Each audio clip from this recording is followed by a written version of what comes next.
single version of Revolution exists because John Lennon desperately wanted to make a political statement, but his bandmates thought his first attempt sucked.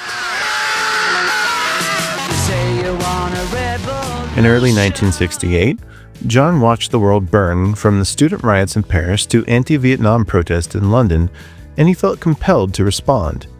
He'd already recorded a slower, bluesier version called Revolution 1 for the White Album, but Paul McCartney and George Harrison rejected it as too sluggish for a single, and they weren't wrong. The original crawled along like a sleepy protest march when the world needed a wake-up call. What happened next turned into one of the most extreme recording sessions in Beatles history.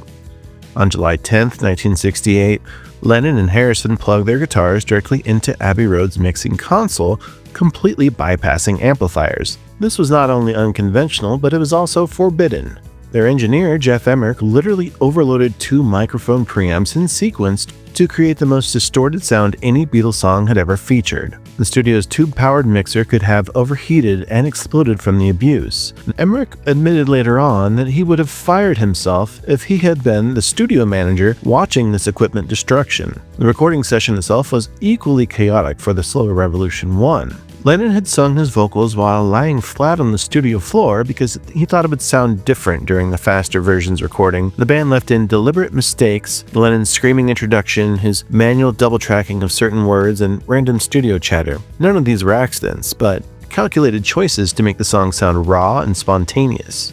And the distortion was so extreme that when record shop owners played the B-side after the gentle Hey Jude, the buzzsaw guitar attack could catch them completely off guard. And the song's most controversial lyric almost didn't exist. The line about carrying pictures of Chairman Mao was added during studio sessions, not written in India with the rest of the song. John later called it the most important lyric in the track, but by 1972, he completely regretted it. The political fallout was immediate and brutal.